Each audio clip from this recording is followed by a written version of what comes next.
مرکز اول درود بھال میں جو یہ درود پاک پڑھا جاتا ہے، بلکہ تحریک درود بھال کی جہاں بھی محافل ہوتی ہے وہاں یہی درود و سلام کثرت کے ساتھ پڑھا جاتا ہے، صلی اللہ علیہ محمد صلی اللہ علیہ وسلم۔ ہر جمعۃ المبارک بھی کثرت کے ساتھ اس درود و سلام کا ورد یہاں مرکز اول درود بھال میں ہوتا ہے۔ اس کے فضائل میں لکھا ہے کہ جو بندہ ایک بار یہ درود و سلام پڑھتا ہے، ایک بار کہتا ہے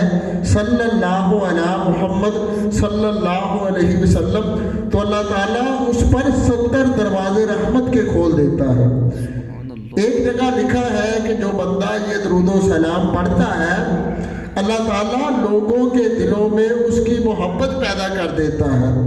فرمایا کہ سوائے منافق کے اس سے اور پھر کوئی بھی بغض نہیں رکھتا، وہی اس سے بغض رکھے گا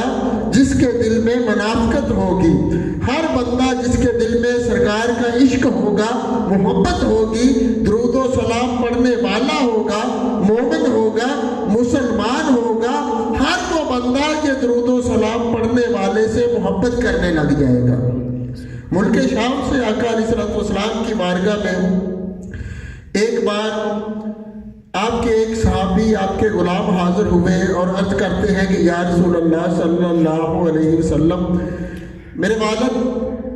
میرا باپ آپ سے ملنا چاہتا ہے، آپ کی زیارت کرنا چاہتا ہے، آپ کو دیکھنا چاہتا ہے۔ تو میرے مصطفیٰ نے فرمایا کہ اسے میرے پاس لے آؤ۔ عرض کرتے ہیں کہ یا رسول اللہ، ان کو آنکھوں سے نظر نہیں آتا، نابینا ہے، آنکھوں میں روشنی نہیں ہے۔ تو میرے آقا علیہ السلام نے ارشاد فرمایا کہ اسے جا کر میرا یہ پیغام دو، یہ درود و سلام بتا دو صلی اللہ علیہ محمد۔ وہ 7 رات مسلسل میری ذات پر یہ درود و سلام پڑھے، وہ خواب میں میری زیارت بھی کیا کرے گا اور مجھ سے حدیث بھی روایت کرے گا۔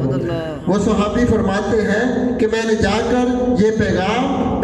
مصطفیٰ اپنے باپ کو سنایا، انہوں نے پڑھنا شروع کر دیا صلی اللہ علیہ محمد صلی اللہ علیہ وسلم، تو ان کو خواب میں حضور کی زیارت ہونے لگی۔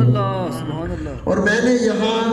ایسے سینکڑوں ہزاروں لوگوں کو دیکھا ہے جو پریشانیوں میں گرفتار تھے، مصیبتوں نے پکڑا تھا، بیماریوں نے جکڑا تھا،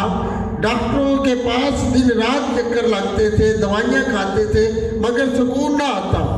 آرام نہ آتا۔ جیسے ہی یہ درود و سلام صلی اللہ علیہ محمد صلی اللہ علیہ وسلم پڑھنا شروع کیا، گھروں میں محافل شروع ہوئی، گھر میں بیٹھ کر یہ درود و سلام کثرت کے ساتھ پڑھنا شروع کیا تو ساری بیماریاں، ساری پریشانیاں جاتی رہی۔ اور جو تنگ دست سے خزانہ غیب سے رب کائنات نے ان کی مدد فرما دی، اور جنہوں نے یہ گھروں پر لکھ کر لگایا درود و سلام، رب کائنات نے ان گھروں کو مصیبتوں سے، بیماریوں سے، پریشانیوں سے، جادو جنات کے برے اثرات سے رب نے اس گھر کو محفوظ فرما دیا۔ اور جو زمانے کے ٹھکرائے ہوئے تھے،